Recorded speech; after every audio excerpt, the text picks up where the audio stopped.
доктор Бекзат Болотбек мырза келип отурат. Тамак аштын бардыгы тең калориялуу болуп калды. Ашыкча калория көп. Көпчүлүк адамдар кантты арыкташ керек деп кыйналып жүрүшөт да. Ашыкча кант бар, таттуу бар. Адамда ашыкча салмакты пайда кылат. Жейт десе эле баарын туш келди эле жей бербеш керек. Тамакты узак убакытка сакташ үчүн атайын химиялык кошулмалар кошулат. Семирип кетүү, барчылыктан, токчулуктан Жөнөкөй эле боордун май басып кетүүсү. кандай нерсени көбүрөөк жеш керек? Табигый тамактарга басым жасаш керек. Тамакты дагы мындай мүнөздөп ичиш керек. Куурулган тамактар ден соолукка зыян. Индустар, корейцтер өтө ачууну көп ичет. Бул ачуу болсо эле вирустарды жок кылат деген түшүндүрбөйт. Шаурманын баары эле зыян эмес депчи. Табигый азыктар менен тез татымды даярдап сата турган болсо, ал пайдалуу. Бир аз кичине ичип кое бериш керек деген. Арактын мындай пайдалуу жагы жок да. Тамак ичип бүткөндөн кийин баягы чай ичмей. Чайдын курамындагы танин деген зат темирди сиңирбей коет. Насыбай чексе анча деле зыяны жок. Ооздун ичиндеги рак, кызыл дөңгөчтөгү жана уйку бездеги рак, Бөйрөгү иштебей аппаратка байланып калгандар көбөйдү. кант диабет менен ооруган адамдарда бара бөйрөк иштебей калат. Боор жарабай калды, алмаштырыш керек деп ушу кайрылгандар көбөйдү. Спирт ичимдиктердин айынан дагы боору кургап калган абал көп.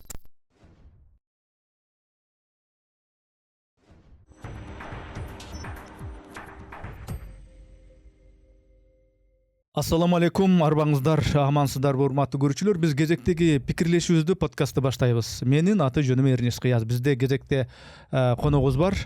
Көптөгөн темаларды биз көтөрүп келебиз. Ушул маекте, бүгүнкү маекте биз ушул ден соолук, саламаттык маселесин көтөрөлү деп атабыз. Ал үчүн биз конокту чакырдык. Аты жөнү доктор Бекзат Болотбек мырза келип отурат.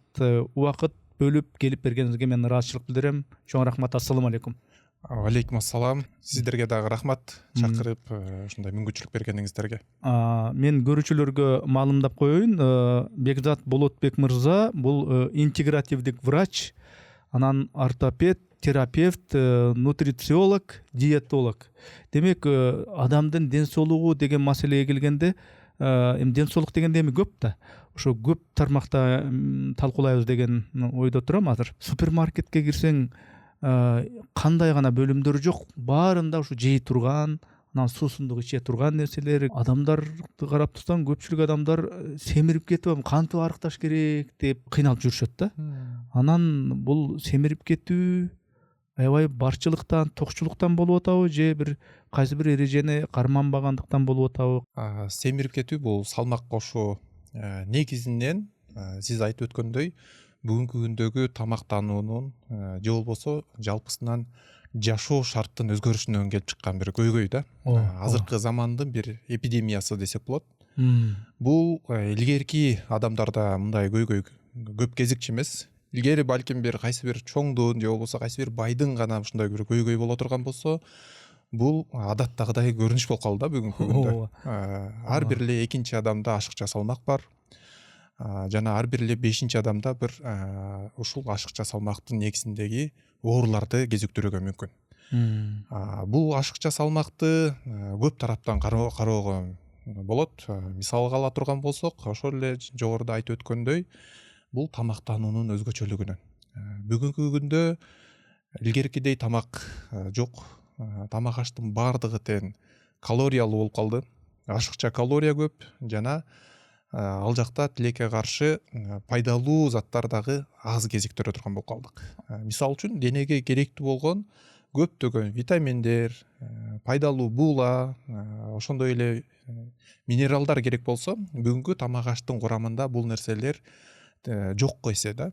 Бирок ал жакта бош калория деп айтылат. Бир гана калория бар. Ашыкча кант бар, таттуу бар, ушундай нерселер адамда ашыкча салмакты пайда кылат. Ал эми адамдагы мындай бир нерсеге болгон каалоону, бир затка болгон жетишсиздиктин негизинен пайда болгон мындай ар кайсы нерсени жегиси келе берген абалды жокко чыгарбайт ал. Жардам бербейт да, тескерисинче мындай көйгөйдү дагы да тереңдетип, ашыкча салмакты күчөтө берет. Жейт десе эле баарын ылгабай эле, туш келди эле жей бербеш керектиги эми мындай түшүнүктүү. Бирок мындай ушул адис катары айтсаңыз да, мындай ушу дүкөндөрдө сатылып аткан, бирок такыр муну жебеш керек деген сыяктуу азыктар барбы?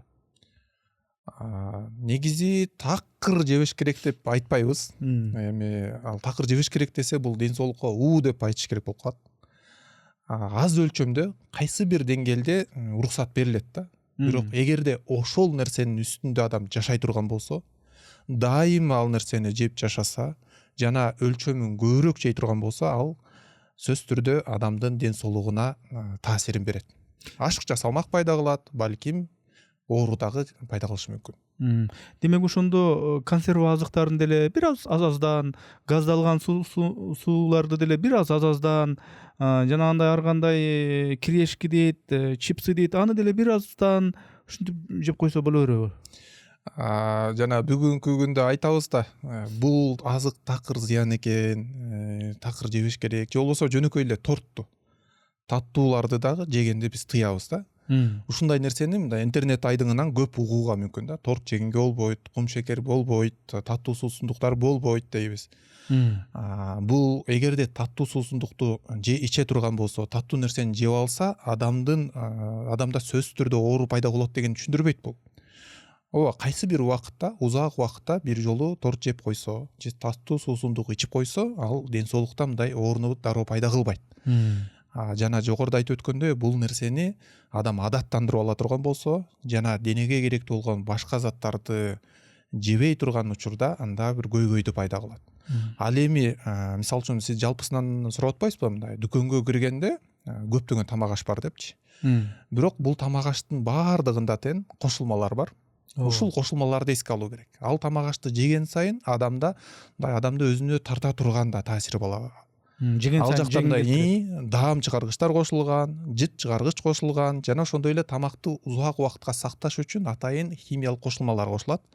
Ушул химиялык кошулмалардын адамдын ден соолугуна акырындап тийгизе турган таасиринин негизинде ал ооруну пайда кылышы мүмкүн. Мисалы үчүн жөнөкөй эле боордун май басып кетүүсү, ичеги карындагы, ашказандагы көйгөйлөрдүн пайда кылуусу, ошондой эле рак оорусуна чейин жеткирип койгондагы көп изилдөөлөр бар. Бирок бул баардык адамда сөзсүз түрдө мисалы үчүн ошол таттууну жеп койсо, дароо эле рак пайда кылат эмес. Аны канча убакыт жеди, канча жыл жеди, жана күнүнө канчадан жеген, ушул жер маанилүү да. Эгерде ал аз деңгээлде жесе, ал адамда ооруну деле пайда кылбайт. Бирок биз тамактанып жатканда тамактануунун тең салмактуулугун сакташыбыз керек. Жана жогоруда айтып өткөндөй, денеге керектүү заттарды жегенге аракет кылышыбыз керек. Ошол жерде маанилүү нерсе бар. Адамдын организмине көптөгөн витаминдер керек. Организм ошого муктаж, белоктор керек, клетчатка керек. Негизинен муну жесе моундай болот, тигини жесе моундай пайда болот деп айтып берсе боло берет. Бирок негизинен мына жалпысынан биздин бүгүнкү күндө ушу адамдарга кандай кеңеш берет элеңиз? Кандай нерсени көбүрөөк жеш керек? Витаминдүү, белоктуу, клетчаткалуу эмнени көбүрөөк жегиле деп айтат элеңиз да мындай? Тамак аш табигый болгон жакшы. Табигый. Ооба.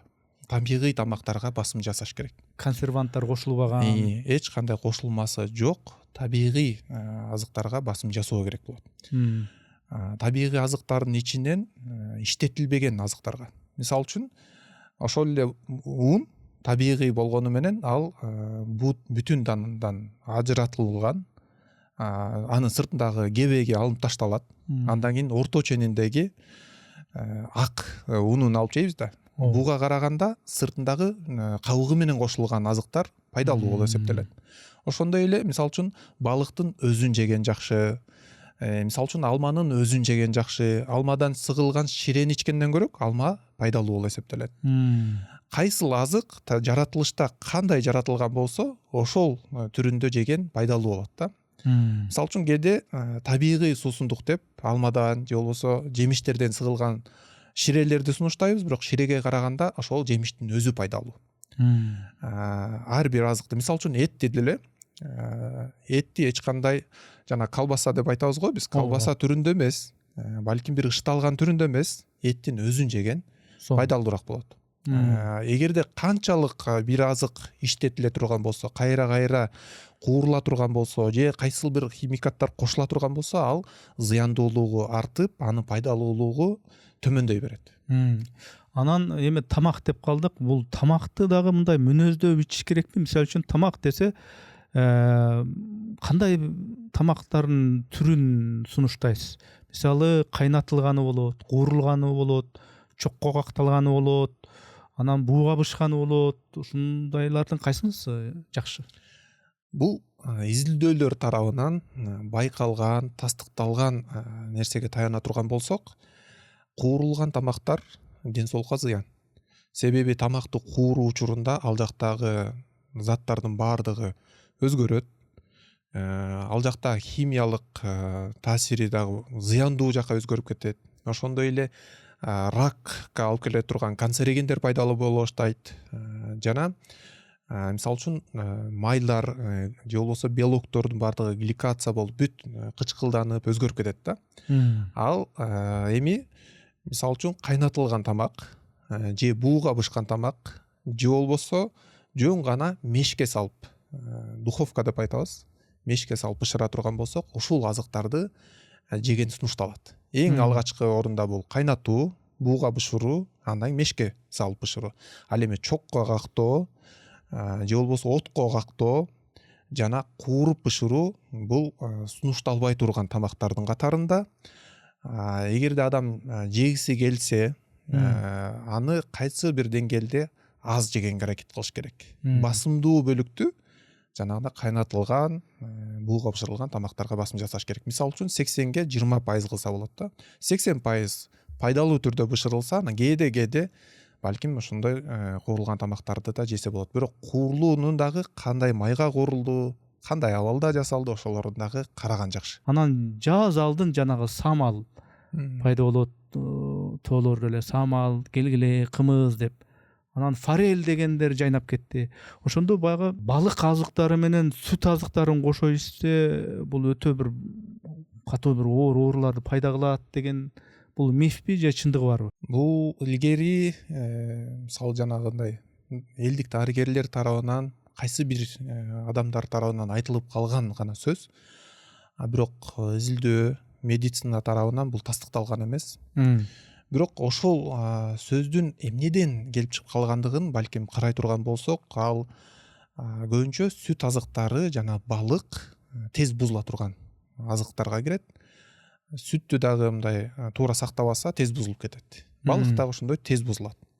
Анан эки азыктен тез бузулуп, балким экөөдөн бузулуп калган учурда аралаштырып жеп алганда, ал адамда ооруну пайда кылган, көйгөйдү пайда кылган учур көп кездешкен да. Муну байкоонун негизинде ушул эки азыкты аралаштырып жебегенге аракет кылалы деп кийинкилерге сунуш айтылып, анан ошондон келип калган сөз да.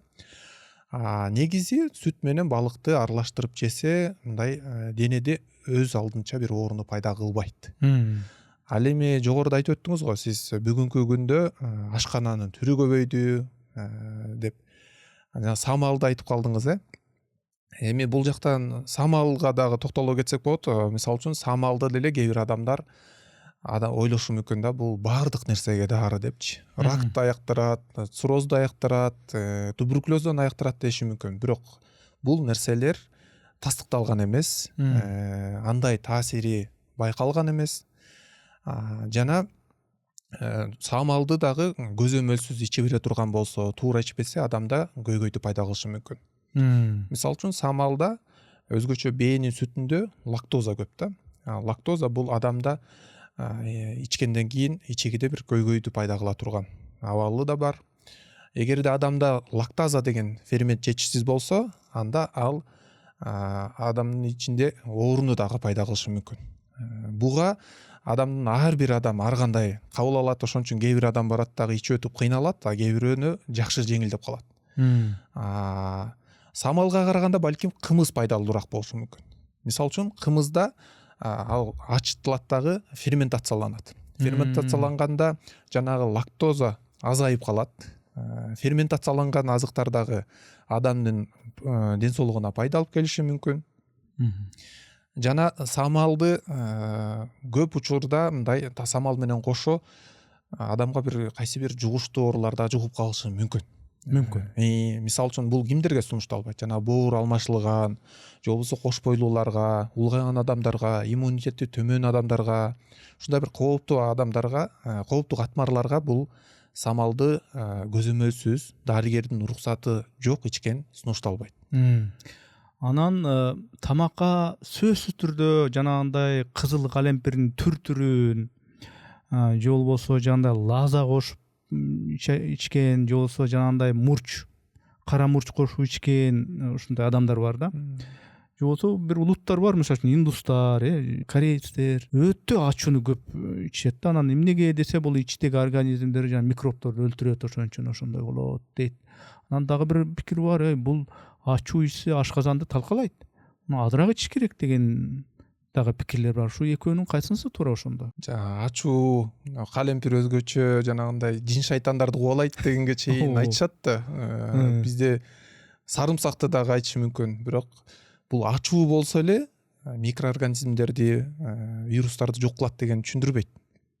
Бирок ошол калемпирдин дагы кайсы бир деңгээлде адамдын ден соолугуна тийгизген таасири бар. Калемпирдин курамында капсаицин деген зат бар.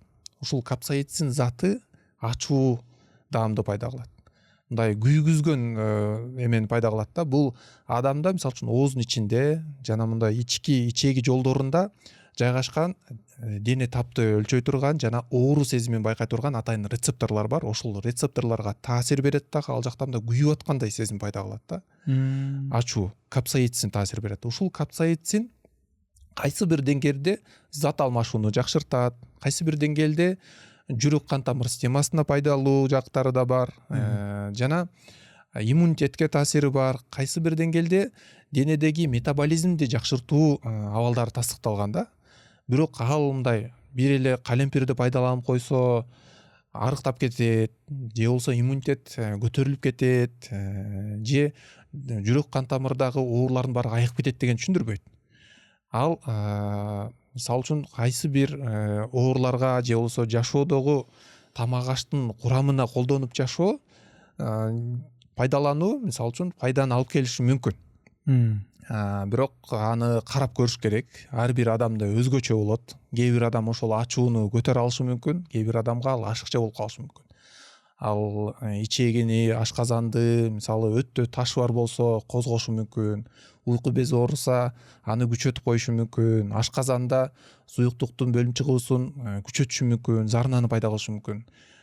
Жанагы геморрою бар адамдарда ачыштырып күйгүзүп ошо геморройдун дагы симптомдорун күчөтүшү мүмкүн.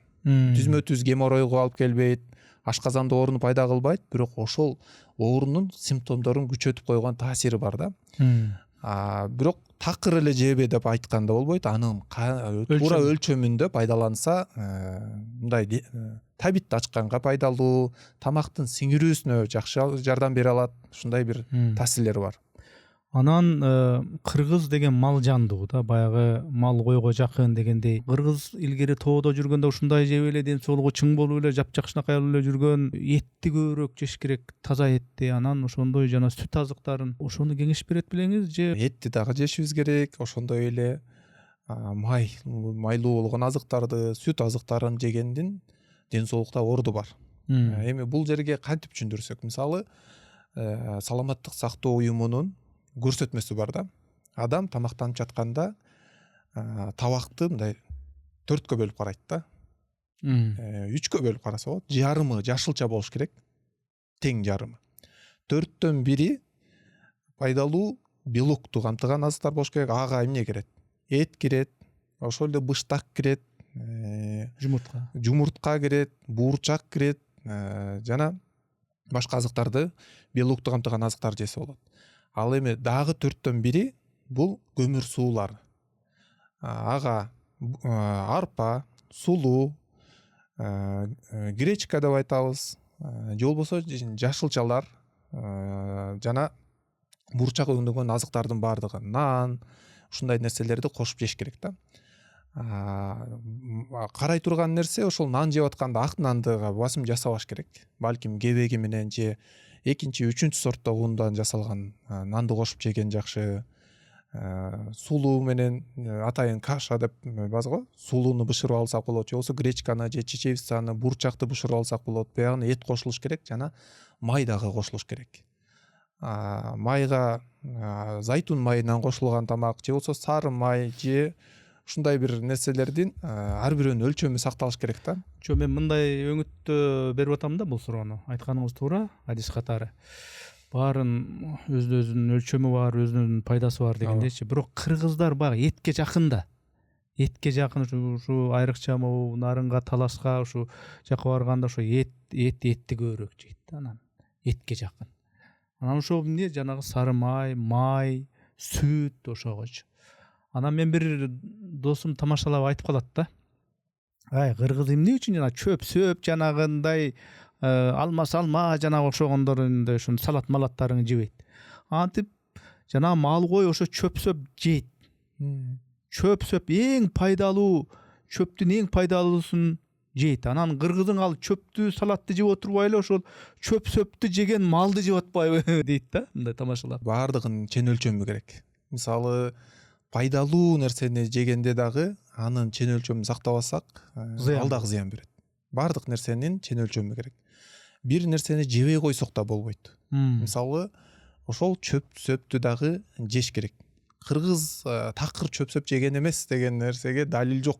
Илгери ата бабаларыбыз тоодогу ар кандай чөптү терип жеген да. Ошо ышкындан баштап согон, дагы пияз, көп нерселерди жешкен. Жана дарылуу чөптөрдөн балким кайнатып ичишкен, ошолорду кургатып чайнап жүргөн деген тарыхтагы нерселерди биз билебиз. Этти жегенде бүгүн медицина өнүктү. Илгерки жашоо турмушка караганда бүгүнкү адамдардын жашоосу, өмүрү, жашоо шарты өзгөрүп баратат да. Бул жакта мында башкачараак кароо керек. Бүгүн адам илгеркидей кыймылдабай калды. Ошол майды жесе, этти көп жесе, ошончолук жеген калориянын баардыгын биз күйгүзүшүбүз керек. Иштетишибиз керек. Иштетпей эле аны жей бере турган болсок, ал зыянын бере баштайт. Терс татымдар, фастфудтар пайда болду, гамбургердин түрлөрү. Анан сиздин Instagram баракчаңызды карасам, ошол жерде жазылып турат, мындай шаурманын баары эле зыян эмес депчи. Гамбургердин баары эле зыян эмеспи, шаурманын баары эле зыян эмеспи, ошондо кандай? Тез татым деген сөз, мындай тез даярдалуучу тамак ашты айтабыз. Тез даярдалуучу тамакты үйдөн деле жасаса, ал деле тез татым болот. Эки нанды алып туруп, ортосуна эт коюп, помидордон туурап кошуп, бир аз сыр кошуп жеп ала турган болсок, бул деле тез татым. Ушундай кылып, үйдөгүдөй кылып, эч кандай химикаты жок, кайсы бир соустары жок, табигый азыктар менен тез татымды даярдап сата турган болсо, ал пайдалуу. Аны үйдө жесе деле, сатса деле пайдалуу. Ошол нерсени сыртка чыгарып сатса деле болот. Бирок бүгүнкү тез татымдардын зыяндуу жагы эмнеде десе, ал жактагы иштетилген май. Жанагы фритюр деп коет. Ошол жерде картошканы куурат да, бир нече жолу майга куурула берет. Ошол май көп жолу ысытылат. Бул зыян берет. Жана картошканы дагы майга куурганда зыян берет. Аны мешке бышырган сунушталат. Эт ала турган болсок, эт дагы кандай эт экени белгисиз, арзан жана кошулмалар кошулган. Даам чыгаргыч, өң чыгаргычтар менен кошулуп келет дагы, ал адамдын ден соолугуна зыяндуу таасири бар экендигин аны көп бир нече жолу эле бүт медициналык тармактар айтып эле келе жатат да. Соустар деп кошот, даам чыгаргычтар, таттуу суусундуктардын баардыгы тең каралышы керек. Эмне кошулган, кандай кошулмасы бар, анын зыяндуу нерсеси жокпу, ошого карашыбыз керек. Ал эми үйдөн жасап тез татым жасап жей турган болсок, ошону эле балким бир кайсы кафе, ресторан жасап бере турган болсо, анын зыяны болбошу мүмкүн. Анан могу чай ичүү боюнча сурайын деп атам. Кыргызстандагы үй бүлөлөрдүн кээ биркилери ушу нан менен чай ичип алат да, шекери кошулган чай, анан нан. Анан деги эле ошо тамак ичип бүткөндөн кийин баягы чай ичмей бизде баягы сөзсүз чай ичмей деген ушундай норма болуп калган бир көрүнүш бар да. Ушу чай ичүү негизи кандай, мындай көк чай бар, кара чай бар дегендей. Ден соолукка жакшы туура келген нерсе бул суу. Кайнатылганыбы же? Кайнатылган суу коопсуз болуп каралат. Балким ал фильтрден да өткөн болушу мүмкүн. Таза болсо, канчалык таза болсо, ошончолук жакшы. Ал эми чайды ичүү мындай зыян эмес. Бирок тамактангандан кийин чай ичүү балким адамда аз кандуулук бар болсо, темирдин жетишсиздиги бар болсо, анда ошол чайдын курамындагы танин деген зат темирди сиңирбей коет. Темирдин сиңүүсүнө мында тоскоолдук жаратат дагы, бүгүнкү күндө Кыргызстанда эң көп кезиккен көйгөйлөрдүн бири жаш балдарда дагы адамдар улуу жаштагы адамдарда да кезиккен бул темирдин жетишсиздиги. Бул биздин ошо тамактануу адатыбызга байланыштуу нерсе. Этти көп жейбиз, бирок эттеги темирди сиңире албайбыз. Эмне үчүн десе, дайыма биз чай менен кошо ичебиз. Чай ошо эттеги темирдин сиңирүүсүнө тоскоолдук жараткандыктан денебизде темирдин жетишсиздиги бар. Чайды ичүүнүн убактысы балким тамактан башка учурда ичкен жакшы. Мисалы үчүн өзгөчө мындай кайсы бир эки адам жолугуп маектешип отурганда чай ичип отурса болот. Тамактанып аткан учурда чайды эмес, балким сууну, кайнатылган жылуу сууну тандаган жакшы жана өтө көбүрөөк сууну да ичпеген жакшы. Себеби тамактын сиңирүүсүн начарлатып коюшу мүмкүн сууну көп ичип ала турган болсо. Чаңкоону кандыргандачы, мисалы үчүн кээде карап отурсаң, жашы өтүп калган курактагы абышкалар, карыялар ысыктын күнүнө ысык чайды шорулдатып ичет, анан кээ бир жаштар болсо көбүнчө муздак сууну муздаткычтан алып ошол жерден ичишет. Ошо кайсынысы туура болот ошо? Жылуу кичине ысыгыраак болгон чай жакшы. Кайнак чайчы? Ысык чай болбойт. Ысык чай бул кызыл өңгөчтү күйгүзөт, оозун ичин күйгүзөт, мындай дароо эле күйгүзүп, дароо орунду пайда кылбайт. Бирок бир нече жылдан кийин ал кызыл өңгөчтөгү ракты пайда кылган аныкталган нерсе да. Ушул ысык чайды же ысык тамакты жеп алуу. Мисалы үчүн ысык нерсени оозго салып туруп шаша-пуша жутуп алышат да, же уртап жиберишет. Бул кооптуу абал болот. Чайды өтө ысык эмес, жылуу кылып ичкен жакшы. Анан муздак деле ичкен сунушталбайт. Кээде жана муздак күндө муздак суусундуктарды ичүү менен чаңкоону кандырам дейт да. Артынан кайра ичет, кайра ысыйт. Себеби муздак нерсени ичкенде адам ошол муздак суунун келүүсүнөн ал дене тап дагы көтөрүлөт. Себеби ошол муздак сууну жылытыш үчүн дагы ысыктык бөлүнүп чыга баштайт дененин ичинде. Анан ысыктык дагы көтөрүлөт, дагы ичкиси келе берет. Анан азыр заманга жараша кофеканалар, кофейнялар көбөйдү да. Анан кофе андагы түр-түрү болот экен. Капучино, анан не бирдеме дегенче. Анан кофе пайдалуубу же буга деле баягы жооппу, мындай өлчөм менен ичсе боло берет деген? Кофе пайдалуу дагы жагы бар. Бул боордун иштөөсүн жакшыртат, жүрөк кан тамырга пайдалуу, мээге пайдалуу, зат алмашууга жакшы. Мисалы үчүн кофе ичип жашаган адамдарды изилдешкен. Алардын ден соолугу жанагы жүрөгүнүн иштөөсү, боордун иштөөсү кыйла жакшырганы дагы тастыкталган. Бирок бул боору ооруган адам кофе ичип айыгат дегенге мындай жол бербейт да. Ал боору ооруган адамдар, көйгөйү бар адамдар дарыгердин жардамында дарылануусу керек. Кофенин өзү эмес, кофени канчалык ичүү каралыш керек. Жана кайсыл мезгилде ичкени. Эртең менен кофе ичсе болот, түшсө ичсе болот. Кечкисин ичүү уйкунун бузулушуна алып келет. Жана кофеге кошулган таттуу же ар кандай сироптордун зыяндуу жагы болушу мүмкүн. Балким калорияны көбөйтүп ашыкча салмакты пайда кылышы мүмкүн. Же кайсыл бир оорулардын акырындап пайда болушуна дагы алып келиши мүмкүн. Жалпысынан күнүнө бир 2 чыны же болсо чөйчөк кофе ичип коюу бул ашыкча эмес. Негизи мындай динде, ислам дининде бар баленин баары бул ушу арак шараптан көп күнөөлөрдүн ачкычы деп, бул эми моралдык жагын айтып атат да. Анан медициналык максатта пайдаланылып атканда кеп жок. Бирок тек гана мындай адам арак шарап ичкени кандай болуп калат? Зыянбы, пайдабы? Динден келип чыгып эле тыйып атат деген дагы нерсе эмес. Бүгүн медициналык изилдөөлөрдүн негизинде ушул арак шараптын коопсуз дозасы жок деген тастыкка келишкен. Демек, арак бир аз кичине ичип кое бериш керек деген ал болбогон нерсе. Мурдараак ушундай сөз бар болчу. Бирок бул сөз кийинчерээк жокко чыккан да. Коопсуз дозасы эң аз дозасы дагы кооптуу деп каралат. Арак бул этанол деген зат, анын мисалы үчүн канчалык кымбат арак болбосун, арак шараптын кайсы түрү болбосун, пивобу, коньякпы, винобу, баардыгында тең этанол. Этанол денеге киргенден кийин боордо ацетилальдегид деген уулуу затка айланат. анан ацетатка айланат дагы, денеден чыгарылат да. Ушул ацетил алдегид денеде клеткаларды бузат, ДНКны бузат, онкологияны чакырат, боорду боордун клеткаларын жабыркатып отуруп, боорду кургатып таштайт, ракка алып келет, ашказанда, ичегилерде.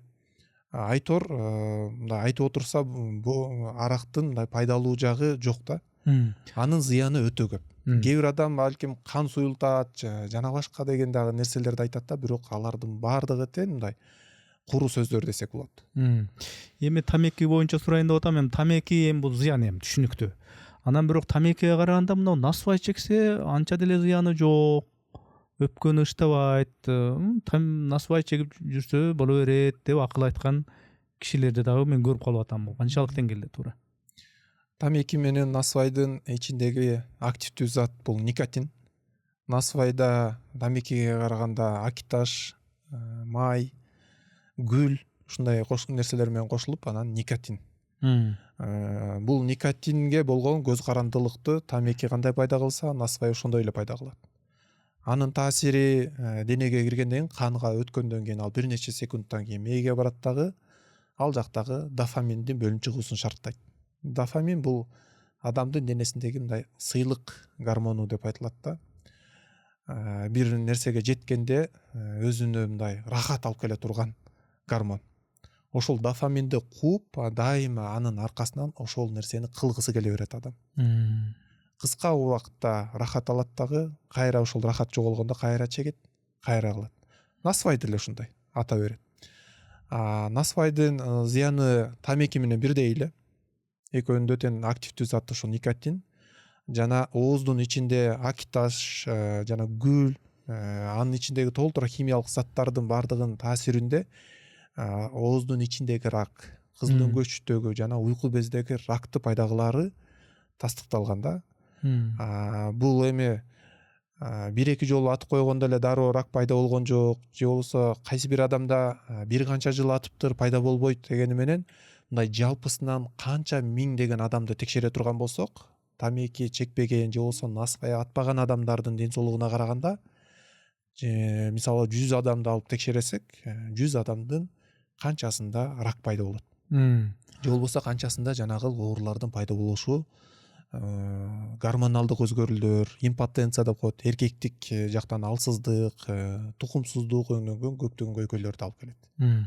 Эми биз адамдар жей турган, иче турган нерселер жөнүндө сүйлөшүп атабыз, өңчөй. Мисалы үчүн тамакты, бир азыкты идишке салып ичебиз көбүнчөчү. Анан ошол идиш маселесинде жанагы идишти жууганда химиялык каражаттар менен жууп калбадыкпы? Анан ошол канчалык деңгээлде кооптуу? Анткени таза жуубай баары ушул химиялык заттын бир кичине бир кыпыны калып калса кандай болот? Же бул баары бир мындай зыяны жокпу? Зыян, себеби ал нерсени ден соолукка көп таасири бар. Мисалы үчүн ал химикаттарды дароо эле кол менен кармаганда, колго эле таасир бере баштайт. Дененин теринин, колдун терисин буза баштайт, экземаны пайда кылат, жарат, аллергиялык абалдарды пайда кылышы мүмкүн, кургатып жибериши мүмкүн. Ал эми ал тамак менен азаздан же болбосо идиштер менен келе турган болсо, ал боордун жабыркоосуна, ашказанга, ичегиге акырындап зыянын берип отурат да. Эгерде химиялык зат менен идиш аякты жуй турган болсо, сөзсүз түрдө жакшылап чайкоо керек. Бирок бул деген сөз мындай химиялык жанагындай заттар менен идиштерди жууаш керек дегендикке жатпайт да, таза жууш керек. Таза жууш керек, жакшыкаш керек, жууп жатканда колгап кийиш керек. Коргоно турган колгаптарды кийиш керек. Жууп бүткөндөн кийин жакшылап чайкап коюу керек. Жанагы замандын өнүккөнүнө, замандын ыгына жараша жанагы бир жолу баягы даяр болгон тамакты кийинки жолу баягы ысытып ичкенде микротолкундуу баягындай атайын ысыткычтарды, микроволновкаларды ысытып атат. Ошол пайдалуубу, зыянбы дегенде мунун зыян деле жок, баягы көп эле ашыкча эле көбүртүп эле айтып беришет дейт да. Анан ошентип ысыткан кандай? бир тамакты негизи эле микро толкундуу мешке эмес, мындай деле идиштерге бир нече жолу ысытып жеген сайын ал тамактын химиялык курамы өзгөрө берет. Баштапкыдай болбойт. Баштапкыдай болбой калат. Тамак аш дайыма жаңы жасалган жакшы. Ашыкча жасабай эле бир жегенчелик кылып жасап жегенден өтөрү жок. Ал эми микро толкундуу мештин ичинде ысытканда кошумча зыян бере турган бул көбүнчө жанагындай пластик идиштерге салуу. Же болбосо баштыктарга салуу, желим баштыктарга салабыз. Ушул нерседеги желим баштык ысыганда же желим идиштер ысыганда ошол пластиктер же пластиктин курамындагы заттар тамакка да кайсы бир деңгээлде таасир этет дагы. Адамдын денесине киргенден кийин ал пластик чыкпайт. Эгерде ал жакта зыяндуу пластик бар болсо анда түзмө түз зыянын берет. Мисалы бисфенол деген бар. Бисфенол А деп айтабыз. Бул өтө коркунучтуу канцерогендик зат. Ал көбүнчө пластик идиштерде болот. Баштыктарда болот. Биз көбүнчө ошо пластик идиштерди колдонгондо аны ысытканга болобу, болбойбу ошону карашыбыз керек. Муздак тамак салып жегенге же болбосо жөн эле тамак ашка эмес, балким башка бир таштанды салганга колдонула турган биз баштыктарды тамак үчүн колдонуп алган учурлар. Аны микро толкундуу мешке салып койгондо бул зыяны дагы артып кетет да. Микро толкундуу мештин ичине балким айнек же фарфор идиштерге салса болот. Дайыма эле тамакты ысытып жеген жакшы эмес, бирок кээде ысытып жеген бул өтө эле коркунучтуу эмес. Эми адамдын организмине байланышкан ушул тамак ашка байланышкан суроо. Негизгиси ушул тамак сиңбей кыйналган адамдар бар да. Тамак сиңбей калуунун себептери эмне? Бул жерде эми бул бардык эле суроо негизи өтө кеңири түшүндүрүлө турган көп тармактуу болуп атат да. Мындай анын кыскача кылып тоготер жерин айта турган болсок, тамак сиңбей калуу эң биринчиси бул функционалдык диспепсия деп коет. Балким кээ бир учурда тамак сиңире турган суюктуктардын, ферменттердин бөлүнүп чыгуусунун начарлап калуусу. Кээде ал адамдын мындай психологиялык абалына байланыштуу болушу мүмкүн. Кээде ал мындай үшүп калганда же муздак тамак жеп алган учурда болушу мүмкүн да. Муну бардык эле учурда оору деп карабайбыз. Эгерде тамак сиңбей калуу бир нече күндөн ашык узгара турган болсо, дайыма кайталана турган болсо, ич көбүү менен, балким ич өтүү менен, же болбосо ич катуу менен, же жүрөк айлануу менен коштоло турган болсо, бул учурда балким ал ашказандын оорусуна байланыштуу болушу мүмкүн, гастрит оорусуна. Кээде ашказандагы суюктук жакшы бөлүнүп чыкпай калат. Кээде уйку безден тамакты сиңире турган ферменттер жакшы бөлүнүп чыкпай калат. Бул өнөкөт панкреатит оорусу же курч панкреатит оорусу. Кээде ал ичегинин иштөөсүнүн бузулгандыгынан мындай көп абалдарга байланыштуу болушу мүмкүн. Тамактын сиңбей калуусу ал бир жолу болсо жеңил гана, мисалы жылуураак тамактануу же тамактын порциясын, көлөмүн азайтып коюу менен, жана аз-аздан тезирээк тамактануу менен, өтө майлуу жана ачуу, куурулган тамактарды азайтуу менен, жеңил шорпо азыктарына өтүү менен гана жеңилдетип кетсе болот да. Ал убакта өткөрүүбүз болот. Эгерде ал нерсе жардам бербей жатса, андан кийин дарыгерге кайрылып, текшерип көрүү керек. Анан көп ачка жүрө берген адамдар бар да. Тамактын, азыктын жоктугунан эмес, негизи ошо жүрө беришет да. Анан кийин ошондой режим өзү кандай болот? Мисалы, режимди сактабай коюу эмне болот? Же өтө топтоп туруп анан кийин бир саатта, бир убакытта тойо жеп алат. Ошол боюнча кеңешиңиз. Бул ачка жүрүүнүн пайдалуу дагы учуру болот, зыяндуу дагы учурун карасак болот. Эгерде адам кайсы бир убакытка атайын тамак жебей эс алуу бере турган болсо, же жана орозо кармоо, бүгүнкү күндө медицинада мына кеңири таралган түшүнүк бар, интервалдык ачка болуу деп айтылат. Кайсы бир саатка тамактан өзүн тыйып кармоо. Бул нерсе туура аткарылса, ден соолукка да пайдасы бар. канча бир саат ачка жүрөт дагы, андан кийин тамак жегенде денеге керектүү болгон азыктарды жейт жана туура өлчөмдө жейт. Анын өзүнүн эрежелери бар. Ошол сакталса ден соолукка көп пайдасы бар. Ал эми кээ бир адам мен мындай арыкташым керек дейт дагы, эртең менен тамак жебейт, туруп алып, түштө тамак жебейт, анан кечинде көбүрөөк тамак жеп алат.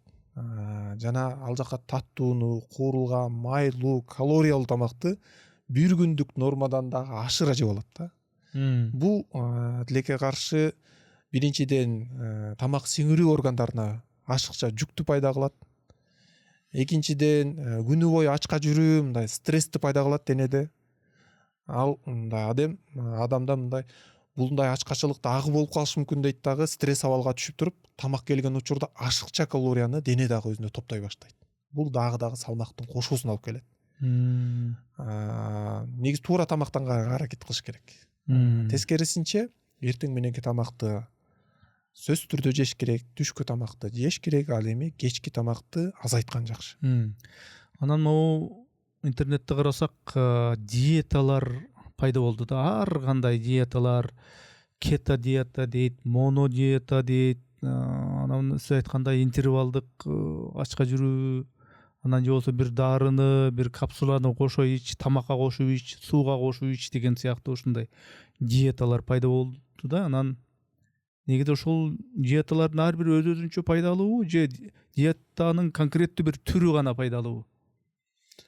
Диета бул бир гана дарыгер тарабынан сунуштала турган, ар бир адамга жекече көрсөтмө менен бериле турган нерсе да.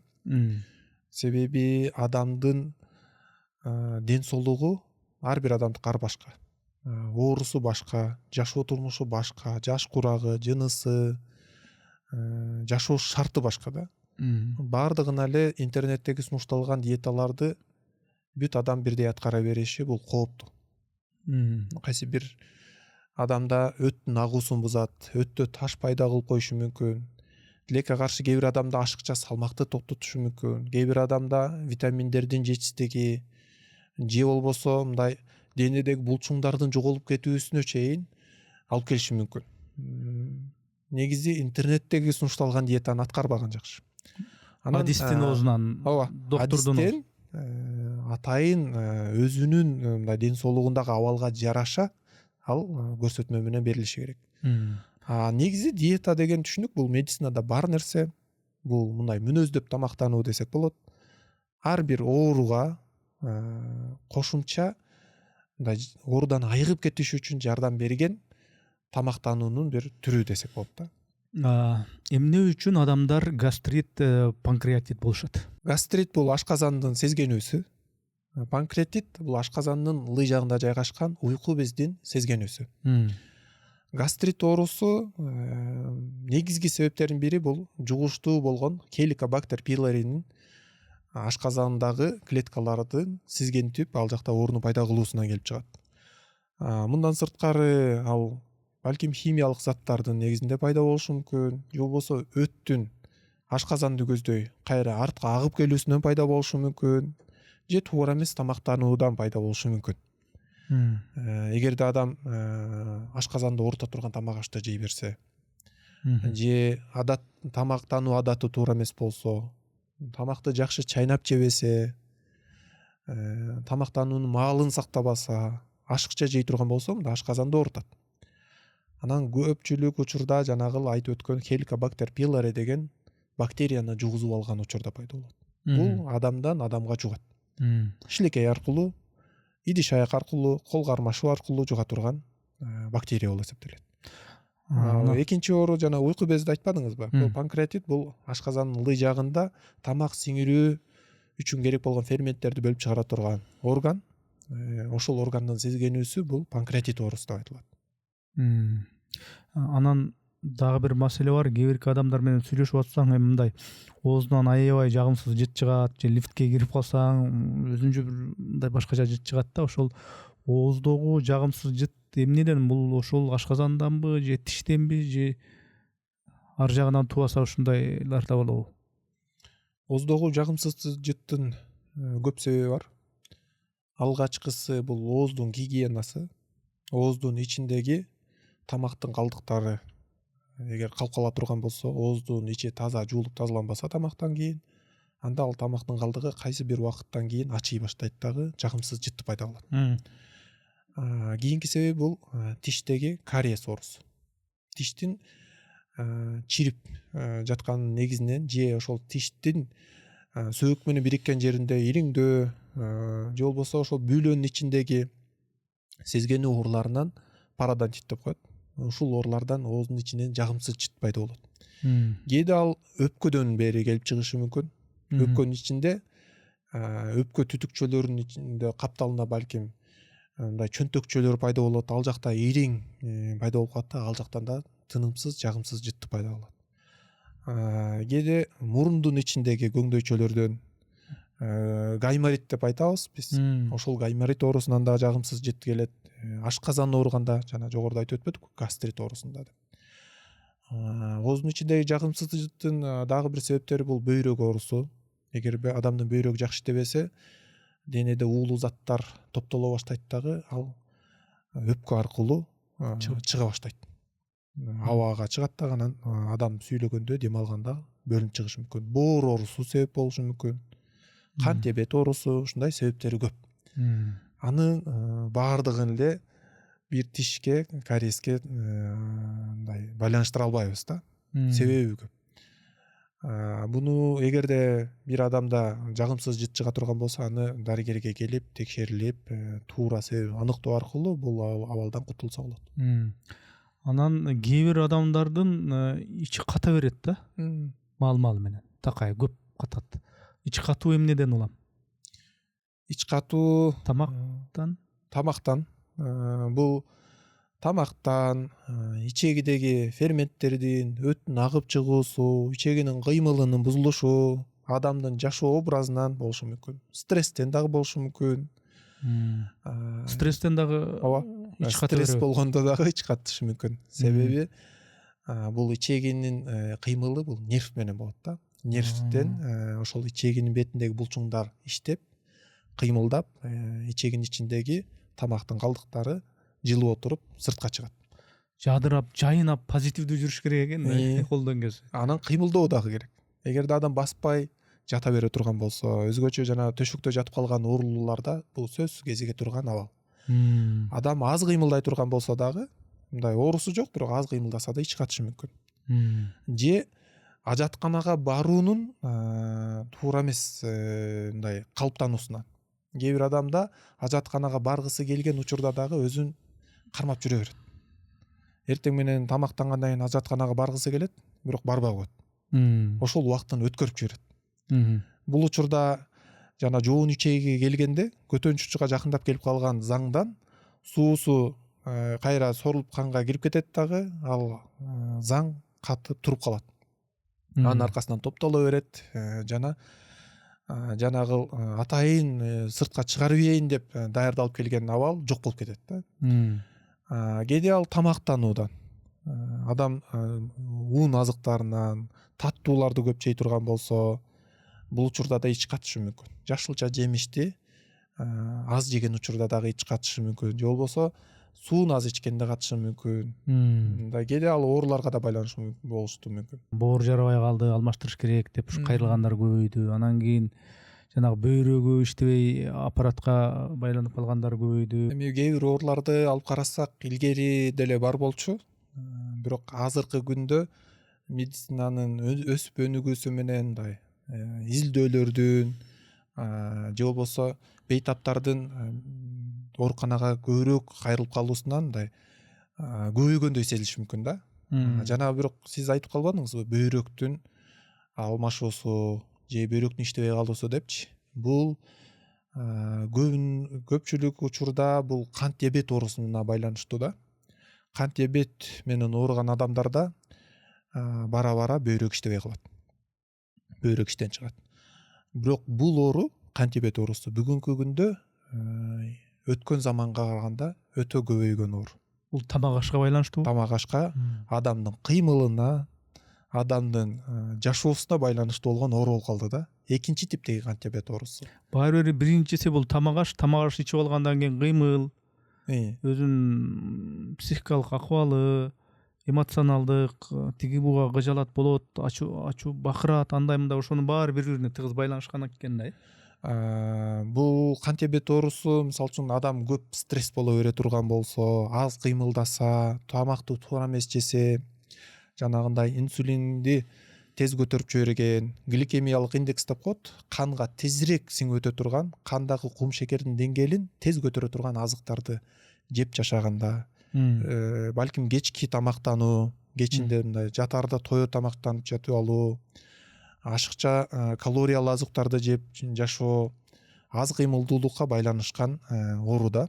Бул мындай жашоо образдын бузулуусунан келип чыккан оору кант диабет оорусу. Бүгүн бул оору өтө күч алуу да. Жана бул ооруну туура дарылап, өз убагында кам көрбөсө, бөйрөктүн иштебей калуусуна алып келген абал.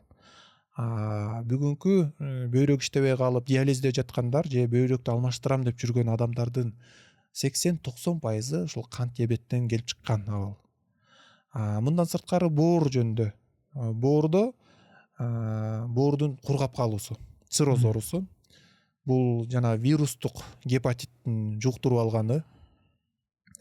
Бул дагы илгери азыраак кезиге турган болсо, бүгүн көбүрөөк болуп, адамдарда көйгөй жараткан абал да. Өзгөчө экинчи жанагы гепатит Б, бунун азыркы учурда мындай толук дарылап коюу мүмкүн болбой жаткан оору болгондуктан көбүнчө ушул гепатит Б'дан циррозго көп түшөт. Андан сырткары эми аутоиммундук оорулар бар, жана спирт ичимдиктердин айынан дагы боору кургап калган абал көп.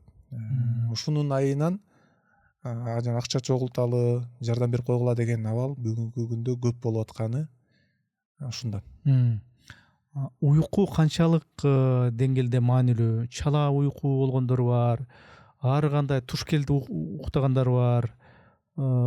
Толук кандуу 6-7 саат эмес, бир 2-3 саат уктап эле анан кайра туруп эле жумушка жөнөгөндөр бар. Канчалык деңгээлде ушул уйкунун чала экендигинен, уйкунун нормалдуу эмес болгондугунан мындай кайсыдыр бир оорулар пайда болот? Уйку адамдын ден соолугу үчүн эң маанилүү бир 4 түрткүк болсо, ошонун бирөөсү да.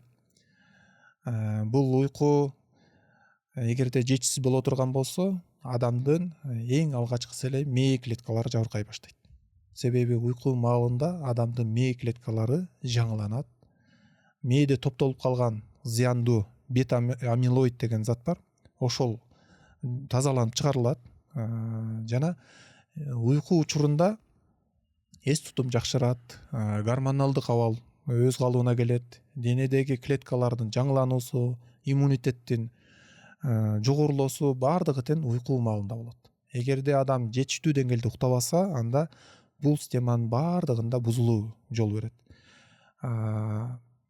Ошол эле кант диабет оорусу, ашыкча салмак, адамдагы жана деменция деп коет, эс тутум начарлап кетүү, көптөгөн көйгөйлөр, кан басымдын жогорулоосу, бүгүнкү күндө эркектерде пайда болуп жаткан импотенция өңдөнгөн абалдардын баардыгы, аялдардагы жанагы айыздын бузулушу, көп көйгөйлөрдүн баардыгы бул уйкунун жетишсиздигинен болушу мүмкүн. Нормалдуу уйкунун убактысы канча болушу керек өзү? Ар бир жаш куракка жараша өзгөчө болот. Бул жаш балдарда балким 17 саатка чейин укташ керек, жаңы төрөлгөн балдар 16-17 саат. 1 жаштан 3 жашка чейинкилер 14-16 саат, андан кийин 7 жаштын айланасындагылар 14 сааттын айланасында уктаса болот. Мектеп курактагылар бир 12 саатка чейин укташ керек, 5 класска чейинкилер. Балким андан жогорку класстагылар 8 сааттан 10 саатка чейин уктаса жетиштүү болот. Мындай чоң адамдарга 7 сааттан 9 саатка чейин уктоо керек. Улгайган адамдар 7-8 саат уктоого аракет кылыш керек. Мисалы үчүн эми жумуш маселесинде түндө иштегендер бар, күндүз иштегендер бар, күндүзгүнү эми билебиз, эми 6-да эртең менен саат 9-да барышат, анан кийин түштөн үшөт, анан кийин бир 6-7лерде кайра жумуштан кайтышат. Анан 8-дерде 9-дарда бир жатканга аракет кылыш керек деген бир норма бардай да. Бирок баягы түнү иштегендер кандай болот? Ушу түнү иштеп турган күндүзү 7 саат уктаса боло береби? Айырмасы жокпу? Күндүзүбү, түнүбү? Негизи анын жашоосу ошентип өзгөргөн болсо, биологиялык саат деп айтабыз, циркадный ритм деп айтат. Ушул өзгөрүп калган болсо, күнү түнгө алмашып калган, мисалы үчүн азыр эле туруп Америкага барып калган сыяктуу жашаса, анын уйкусуна мындай уйку гигиенасын туура түзүү керек да ал адамдар. Күндүз уктай турган болсо, анда бөлмөнү караңгылатыш керек, бөлмө салкын болуш керек, тынч укташ керек. Жана ошол 8 сааттын 9 сааттын айланасында уктаганга аракет кылыш керек. Эгер ушул нерсени камсыздай алса, анда мүмкүн. Сиз өзүңүз такай ошо норманы кармап 7-8 саат уктайсызбы мындай же? Мен болушунча аракет кылам. Адам канчалык аракет кылса дагы кээде жашоо шарт ар кандай болот. Ооба. Кээде бир көйгөй чыгып калат. Анан мен укташым керек деп, медицинада 7 саат укташым керек деп жатып албайсың. Ооба, себеби жашоодо мындай бардык нерсени маанилүүлүгүнө жараша тандайбыз да. Кээде башка бир иш маанилүү болуп калат, аны бүгүн бүтүрбөсөң болбойт. Кайда жок. Уйкуну токтотууга туура келип калышы да мүмкүн. Бирок бул дайыма ошондой кылууга туура эмес. Адам болушунча, бардык адам түнкүсүн уктаганга аракет кылыш керек. Саат бир 11ден кеч калбай, эң болбой дегенде 12ден кеч калбай уктаганга аракет кылыш керек. Чың ден соолук болуш үчүн тоо ташка, табиятка барып, суунун жээгинде дегендей, мөңгүлөрдүн жанында дегендей, гүлдөрдү терип, гүлдөрдү жыттап, ушундай эс алуу канчалык маанилүү? Ошондой нерсени көбүрөөк алган, атүгүл керек болсо ошондой жерде жашаган адамдардын өмүрү узун болот дешет. Антейин десең кээде мында карасаң шаарда эле жашап өткөн бир аксакал узун эле жашаганын көрүп атабыз. Айылда эле жашаган кээ бир адамдар эрте эле кетип калып атат. Ушул багытта эмнелерди айта аласыз? Эми бул жерде ажал деген ал нерсе мындай ден соолугуң ушундай бекем болсо деле кетип калышың мүмкүн да. Өмүрүң бүткөн болсо ал кетебиз. Бирок ден соолукка келе турган болсок, жана уйкудан сырткары адамга керектүү нерсе бул эс алуу да керек, таза кыймыл аракет да керек, таза аба керек. Бүгүн сыртка чыксак же кээде үйдүн ичинде деле таза аба жок болуп калып атат. Үйдүн бөлмөнүн ичинде 4 бөлмө, 4 тубалдын ортосунда отура берүү да болбойт. Сыртка чыгып, басып, кыймылдаш керек. Жана ден соолукка керек болгон 4 түрткүлүктүн экинчиси бул мындай кыймыл да. Адамга жетиштүү деңгээлде кыймыл болуш керек. Кыймыл сыртка чыгуу менен, таза абага дем алуу менен болсо жакшы. Балким ал сөзсүз эле сыртка чыгып, тоого чыгып, суунун жээгине бара албаса дагы, балким бакча аралап басуу күнүнө жасалыш керек. Мисалы бир жолу эле тоого барып келип коюу жетишсиз. Күн сайын адам жарым сааттан 1 саатка чейин сейилдөө же басуу менен алек болуш керек. Күнүнө бир 8000, 10000 кадам басып туруш керек. Бул мындай ден соолук үчүн өтө маанилүү. Анан жумасына бир жолу атайын тоого чыгып, жанагы мындай да адамга эс алуу деген нерсечи, кээ бир адамга жумушкулуу эс алуу болсо, кээ бир адамга мындай жөн гана бош отуруп эс алуу болуп калышы мүмкүн. Бул мындай күнүмдүк адатка байланыштуу.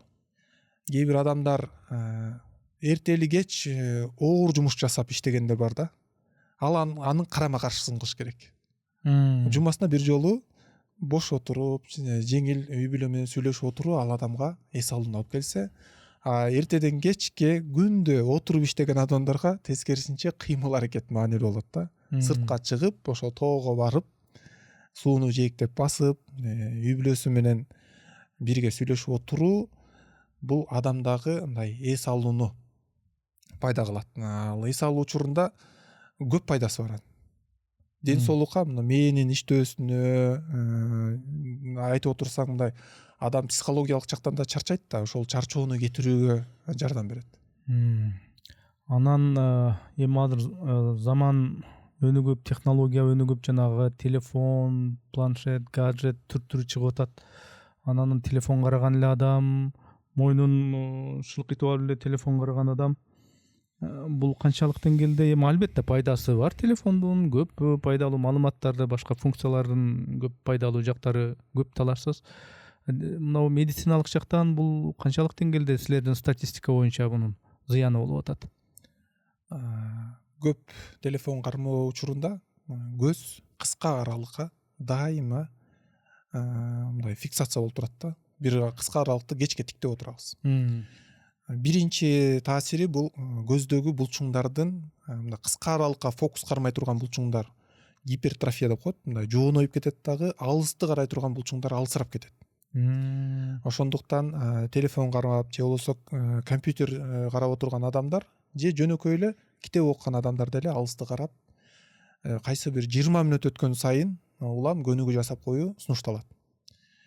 Бул мага тиешелүү нерсе экен да. Мен ачкени ушул алыстан жакшы көрө бербейм да. Себеби ушу көп китеп окугандыктан мен баягы аудио китеп окуйм деп такай көбүрөөк ошо убакытты ошого бөлдүм окшойт. Анан баягы могу телевизиондук иш, медиа иш дагы көп ошо жакынга көбүрөөк фокус болот да. Анан алыска анча эмес. Демек ошого байланыштуу экен да сиз айткан боюнча. Балким 1 сааттын ичинде бир 10 мүнөткө сыртка чыгып, алыс имараттарды карап көздү эс алдырыш керек. 20 мүнөт сайын бул 26-20 деген көнүгүү бар. Мисалы үчүн 20 сантиметр аралыкта жана 6 метр аралыкта улам деп карап туруу бөлмөнүн ичинде дагы көздөгү жана булчуңдарды туура көнүгүү жасатып турат да. Анан 1 сааттан кийин же 40 мүнөттөн кийин сыртка чыгып көзгө эс алуу бериш керек, бир 10 мүнөттөй. Анан биз китеп окуганда же жана телефонду карап отурганда көз ирмөөсү азайып кетет. Бул көздүн кургап калуу көйгөйү бар. Ушул көйгөй менен көбү жабыркайт. Ошондуктан телефонду колдонгондон кийин көздү ирмегенди унутпаш керек. Улам эс алуу берип туруш керек. Эгерде ушул нерселерди кылып турса, мындай жана көйгөйлөрүнөн кутулса болот. Жана өзгөчө маани бере турган нерсе, уктаардын алдында көгүлтүр экранды көп карабаганга аракет кылыш керек. Уйкудан 1 саат, 1,5 саат мурун экранды караганды токтотуп, уйкуга даярдык көрүш керек. Ошондо уйку туура болот, жана адамдын уйкусу жакшы болот. Сиздин Instagram баракчаңызды карасам, негизинен аябай түрдүү илдеттерди мындай карай берет экенсиз да негизичи. Анан мынау бооруму май басты дегендер келет экен, өтүмдө таш бар эле, өтүмдү алдырдым эле, эмне кылам дегендер кайрылат экен. Май каптап жанагы гепатоз дегендер кайрылат, невроз, давление, кант, диабет, артроз, грыжа, остеохондроз маселеси менен көп кайрылышат экен. Эми ушундай илдеттердин, оорулардын статистикасы бул эмнени билдирет? Бул негизи адам албетте ден соолугу чың болуп оорубай эле койсо, оорубаган ден соолугу чың жарандарыбыз көп болсо, эми албетте сонун жакшы болмок. Бирок ушул өзүңүздүн клиникаңызда ошондой момунда мен атап өткөн оорулардын кайсынысы көбүрөөк, кайсынысы азыраак, өзгөчө кайсынысы көбүрөөк илдеттер менен кайрылышат? Анан бул статистика өзү эмнени туюнтуп турат? Кандай картинаны түшүндүрүп турат? Бүгүн мындай статистиканы карай турган болсок, бул жашоо образдын эле өзгөрүп калуусу. Мисалы, мурда адамдар көп кыймылда болчу. Баардык адам сөзсүз түрдө иш кылганда кыймыл менен кылышчу. Бүгүн илим техниканын өсүп өнүгүүсү менен кыймыл азайып кетти. Жумушка барсак дагы автоуноо менен бардык, айыл жергесинде дагы жумуштун баардыгын техника жасап калды. Же болбосо бир байланыш деле бирөөнү конокко чакырып коюш үчүн деле телефон менен эле чалып чакырып кала турган заман келди да.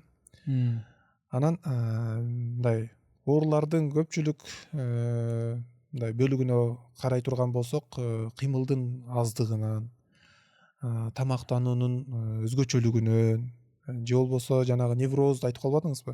Мындай жашоодогу баалуулуктардын өзгөрүп кеткендигинен, илгери мындай адамдар аз нерсеге деле канаат кылып жашаса, бүгүн көп нерсеге мындай канааттанбай турган, баардык адамда мындай тынчсыздануу менен жашай турган болуп калды да. Стресс. Мындай баардык адам жашаш үчүн, акча табыш үчүн, мындай курсак тойгузуш үчүн, кийиниш үчүн же мындай жакшы жашоого аракет кылуу менен тынымсыз мындай аракеттенип калды. Бул абал мындай ден соолукка дагы таасирин тийгизүүдө. Жанагы айтып өткөн невроз, боордун май басуусу деп айтып калбадыңызбы? Бул тамактануунун жана кыймыл аракеттин азгындыгынан. Тамактанууда көбүнчө химиялык кошулмалары бар тамак жана таттуу углеводдорго басым жасагандыктан боордун май басууда. Жана дары дармектерди да көп ичкен адамдар көп. Боордун жабыркоосу бул дары дармектен дагы болот. Жана айтып өткөн артроз оорусу. Бул да кыймылдын азаюусу, мындай туура эмес дарылануу. Интернеттеги кеңештерди угуп алып эле үйүнөн дагы ар ким өзү дарыгер боло берүүнүн кесепетинен ооруну өтүштүрүп жиберген абалдар көп. Жана белдеги грыжа, айтып отурса гормоналдык өзгөрүүлөр, мындай жалпы эле бүгүнкү замандын мындай башка оорулары десек болот да. Бул нерсе илгери болчу. Бир улгайган адамдарда кезиксе, бүгүн жаштарда да кезиге турган болуп калды. Мындай жалпы барчылыктын, токчулуктун оорусу болуп аттыр да, мындайча айтканда. Барчылык, токчулук, кеңиричилик бирок ошол эле учурда оорулар ошол мүнөзгө байланыштуу пайда болуп аттыр да. Бирок карасак кээ бир мындай өтө баардар жашаган адамдар тамактын дагы сапаттуусун жегенге аракет кылат да. Мындай азыр бир ортодогу абал да. Жаңы тамактар чыкты, мүмкүнчүлүк кичине акчаң болсо эле сатып алганга шарт жаралып калбады, бирок ошол кичине акчага сатып ала турган тамактардын баардыгы тең сапатсыз болууда да. Жанагы эле энергетикалык суусундуктар, тез татымдар, азыр дүкөнгө кирсеңиз мындай көп тамак сатылат, бирок сапаты начар. Өтө сапаттуу тамак аш, өтө сапаттуу нерсенин баары кичине кымбатыраак болот. Анан мындай өтө баардар адамдар сапаттуусун алат. Мындай орто катмардагы элдин көбү негизи орто катмарда да. Ооба. Анан ошого ылайыкталган нерсенин баардыгы мындай сапатсыз болууда да. Ошондуктан дагы оорулардын көпчүлүгү дагы мындай орто катмарда, элдин көбү дагы орто катмарда. Негизи эми колдон келсе бул ден соолук маселесин мындай карап көрсөң, айылга эле барып жашап, таза аба, жанагындай түтүн, ыш, смог дегени жок, машиненин түтүнү деген жок, ошол жерге барып эле тоок багып, мал салып багып эле жашап, ошонун азыктарынан жеп, сүтүн ичип эле жашаш керек болуп калды окшойт негизи. Бирок ошо айылда деле ошону кылыш кыйын болуп калды бүгүнкү күндө. Себеби айылдын баарында тең шаардагы эле жашоо айылга тез эле жетип атат. Туура. Айыл менен шаардын айырмасы деле жок. Азыр айылда деле барсаңыз тамакты сатып алып жеп калышты. Айылда деле жанагындай тез татымдар ачылган. Талагы бар иштейт, кайра келип тез татымдан тамактанат. Ушундай жашоо, мындай бүгүнкү тенденция баардык Кыргызстандын тоонун түбүнө чейин жетип барды десек болот да. Ошо интернетте отуруу деле айылда деле. Кыймыл деле айылда деле адамдар азыр аз кыймылдап, көбүнчө интернетке да отуруп калышты. Ушундай абал баардык жерде бар. Жанагы биздин Инстаграмдагы же болбосо медиа тармагына чыгып кээ бир пайдалуу маалыматтарды айтып жатканыбыздагы мындай көйгөйлөрдү баардык адамга жеткирип койсок деген. Ошол медициналык сабаттуулукту ар бир адамдын мындай аң сезимине жеткирсек деген максат менен кылганбыз да. Ошону эң биринчилерден болуп баштаган элек, азыр дагы ошону улантып кылып келе жатам. Ал жактагы айтылган баардык кеңеш бул мындай ден соолукту мындай ар бир адам өзү бекемдегенге аракет кылса деген. Себеби мындай дарыгерге келгенде бул оору менен келсе, бул учурда дарыгер жардам беребиз, дарылайбыз, бирок кээде кеч келет, кээде аны дарылоо дагы түйшүктүү жаратат. Ал эми адам ден соолукту өзү сактаса, ден соолукту бекем кармап жүрө алат да. Ал үчүн ошол ден соолук тармагында сабаттуу болуш керек. Негизи мындай көбүбүздө унаа бар. Унааны өз убагында жанагындай техникалык кароодон атайын устаканаларга барып биз столорго барып оңдотуп турабыз. Бул жер чыкылдап калыптыр, могу жери кызыл күйүп калыптыр депчи. Анан ушу негедир айрыкча бизде кыргыздарда ушу качан жыгылып жанагындай ысытмасы чыгып ошентип жарабай жатып калганда кой ооруканага апар, жакшы врач, тааныш врачың барбы деп ошентип калмай бар да, негизи убагында көрүнүп, убагында бүт баарын өлчөтүп, ченетип ошентип туруу маанилүү го. Бул жагынан жана көбүнчө эми жаман көрбөйлү, бирок баягы орустар буга аябай такта, көп поликлиникаларга барып калам, негизинен эле ушу балдарың жетелеп алып, жанагындай кемпирлердин жүргөнүн көрөсүң. Аябай бизде негедир ошого мындай кайдыгер мамиледей да, же бизде деле акырын көнүп баратабы, убагында көрүнүп, убагында баарын каратып турганга.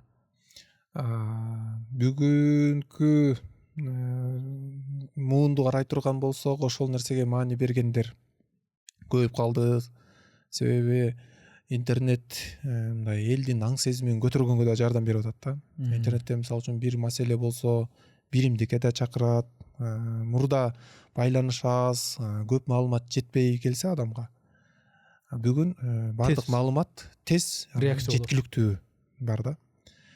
Жана мындай салыштырып карай турган болсок, орустарга салыштырып атпайсызбы сиз? Ошол эле Памирге да салыштырып карасак, Памирдегилерди айтабыз да, биз мындай медициналык кароодон өтө начар, алар өзүнүн ден соолугуна кам көрбөйт, оору көп, эрте өлүм көп деп айтабыз. Европага, мындай өнүккөн өлкөлөргө салыштырсак, ал жакта ден соолук бир кыйла жакшы. Ал жактагы 80 жаштагы адамдар биздин тоолорго келип, тоого чыгып жүрүшөт да. Же болбосо 80-60 жаштагы адамдар мындай чуркап жүргөнүн көрөсүз. Биздин өлкөдөгү адамдар 80-60 жаштагы адам мындай кичине аралыкка баса албай калган абал бар да. Европадагы улгайган адамдар менен биздикилер салыштырып атасызбы? Салыштырып кетсек. Анан бүгүнкү күндө ушул нерсени көбү түшүнүп жетип, буга аракет кылып, ден соолукка кам көрсө мүмкүн экендиги, 80 жашта дагы мындай чуркап жүргөнгө, ден соолугу бекем болгонго толук мүмкүнчүлүк бар экендиги, андай нерсе мүмкүн экендигин байкаган адамдар ден соолугуна туура кам көрүүгө аракет кылышууда. Ага эмне керек? Жана жогоруда айтып өткөн биз берип аткан кеңештерди караш керек. Мындай жеткиликтүү деңгээлде уктап, кыймылдап, туура тамактанып, жана маанайды жакшы алып жүрүү, дайыма эле кайгырып жашай бербестен. Жана мындан сырткары дарыгерге өз убагында келип текшерип туруу.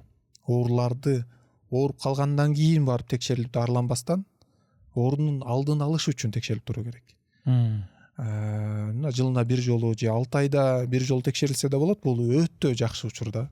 Негизи жылына бир жолу шарттуу түрдө негизги ар бир жаш куракка, жыныска байланыштуу анализдерди тапшырып, текшерүүлөрдөн өтүп туруу керек. Ал эми оорунун алгачкы белгилери пайда болгон учурда дароо келип текшерилип, ошол ооруну аныктап туруп дарылап коюу, бул мындай ден соолукту туура сактоого жардам берет. Эми жакшы, Бекзат мырза, мен атай өзүм ошо Инстаграмды карап, анан атайын издеп атып, анан сиздин баракчаңызда көрүп калып, сиздердин клиниканы. Өзүм ошо мен чакырдым да сиздичи. Мен аны айтып коеюн, анткени баракчаны жакшы алып барып, анан майда чүйдөсүнө чейин зерикпей жакшы айтып түшүндүрөт экенсиңер. Мындай элес албаган, бирок угуп көрсөң чындап эле ошондой дей тургандай бир майда бараттай көрүнгөн, бирок өтө маанилүү нерселерди айтат экенсиңер. Анан элдердин көбү ушу башын оорутуп аткан чоң жанагындай кабылып аткан илдеттер боюнча дагы кенен маалымат берип, анан мындай бир жакшы түшүнүк берет экенсиңер. Анан мен ошо бир чакырсам, ошол айтып аткан нерселерин бир подкастымда айтып берсе, эл мындай кайдыгер болуп аткан, элес албай жүргөн, ушу кантип эле ушундай болсун деп аткан нерселерди ушу айттырып алсам деп, ошо тамак аш жеген ичкен жагын бир айттырайын деп атайын чакырдым эле. Рахмат анда атайын келип бергениңизге. Анан өзүңүз акырында бир бул маекти жыйынтыктап эмне сөз айткыңыз келип атат көрүүчүлөргө, бизди көрүп аткан ушул айрыкча мынау ден соолук саламаттык маселеси сөз болгондо көбүрөөк карашат да. Анткени ден соолук маанилүү да. Анан өзүңүздүн эмне айткыңыз келип атса сөздөрүңүздү айтып, анан сөзсүз түрдө мындай телефондоруңуз болсо айтып койсоңуз, элдер балким комментарийде жаза беришет, кантип, каякта экен дареги, телефону кандай экен деп мага жаза беришет. Анан телефонду да аягында айтып койсоңуз. Негизи биринчи байлык ден соолук деп элибизде сөз бар да. Бул сөз бекеринен айтылган эмес. Себеби ден соолук жок болсо башка нерсенин баркы кетет, жашоонун, өмүрдүн маңызы кетип калат да. Ден соолугуң жок, жатып кала турган болсоң, эч бир ишти бүтүрө албай каласың, кыла албай каласың. Жада калса биздин ибадатыбыз, үй бүлө менен болгон мамилебиз, акча табууга аракет кылган жумушубуз баардыгы тең ден соолукка байланыштуу. Ден соолугуң болсо башка иштердин баарын аткара аласың. Ошондуктан негизги нерсе бул ден соолукту сактаганга же ден соолуктагы бир көйгөйлөрдү туура убагында дарылоого аракет кылышыбыз керек. Кээ бир адамдарда ушундай бир абал бар. Бул ден соолукта болгон көйгөйдү акыркы кезекке коюп, аны бул ишимди бүтүрүп алайын, тигини бүтүрүп алайын деп созуктуруп жүрө берет да. Бул туура эмес. Эгерде көйгөй боло турган болсо, дароо текшерилип коюу бул ооруну дарылоодо дагы өтө жеңилдикти пайда кылат жана ден соолукту дагы бекем сактоого мүмкүнчүлүктү жаратат да. Андыктан көйгөй байкала турган болсо, дароо дарыгерге кайрылыңыздар. Мындай өз билемдик менен ар бир адам мындай ден соолук менен ойноп, муну кылып көрүп, тигини кылып көрүп, тажрыйба өткөрө бере турган нерсе эмес. Себеби ден соолук мында ар бир адамда бир жолу берилген нерсе. Аны тажрыйбага салып, текшерип көрө турган нерсе эмес. Ошондуктан көйгөй боло турган болсо, дароо дарыгерге кайрылып, адиске кайрылып, ооруканага келип текшерилип, көйгөйдү убагында дарылаганга аракет кылыңыздар. Жана ден соолук ар бир адамдын колунда. Ден соолугубузду бекемдеш үчүн дайыма кыймылда болуу, маанайды жакшы алып жүрүү, жетиштүү деңгээлде уктоо, зыяндуу адаттардан алыс болуу, ичимдиктен, насвайдан, чылым чегүүдөн жана башка көп зыяндуу нерсе болсо, ошолордон алыс болуш керек. Негизги айтарыбыз ошо ден соолук үчүн атайын мындай сабаттуулукту жогорулатып, ал жактан дагы керектүү нерселерди биле жүргөнгө, жанагы минималдуу нерселердин баардыгын үйрөнүп койгонго аракет кылыңыздар. Ага интернет тармагына кирсеңиздер, адистердин кеңештери бар. Ошол кеңештерди алып, жекечеде кеңешин алып аракет кылыңыздар. Ал эми биз жөнүндө билгиңиздер келсе, Инстаграмда Бекзат Болотбек деп YouTube'да дагы бар. Ошол жактан карап, буга кошумча дагы көп пайдалуу маалыматтарды алсаңыздар болот. Байланыш телефон WhatsApp 0558 14 86 88. Ушул номерге байланышып дагы кошумча маалымат же суроолоруңуздарды алсаңыздар болот. Бекзат мырза, чоң рахмат. Биз ушу бүгүнкү сүйлөшүүбүз кайсы бир деңгээлде ушул темага кызыккан, эми ден соолук маселесине баары эле кызыгат болуш керек. Биздин ушу көрүүчүлөргө бир пайдалуу маек кыла алдык деп мен үмүттөнөм. Ишиңизге ийгилик. Анда ушу элдин саламаттыгы үчүн, ден соолугу үчүн ушундай бир жакшы иштерди аркалап жүрө бериңиз. Үй бүлөңүзгө тынчылык, жараткан сизге жакшылыктарды берсин. Туура жолдон, акыйкат жолдон адаштырбасын, бар болуңуз. Сизерге дагы рахмат. Жараткан сизге дагы ийгилик берсин, бекем ден соолук берсин. Жалпы эли журтубузга дагы бекем ден соолук, өлкөбүзгө, элибизге ийгиликтерди берсин. Чоң алкыш. Рахмат чоң.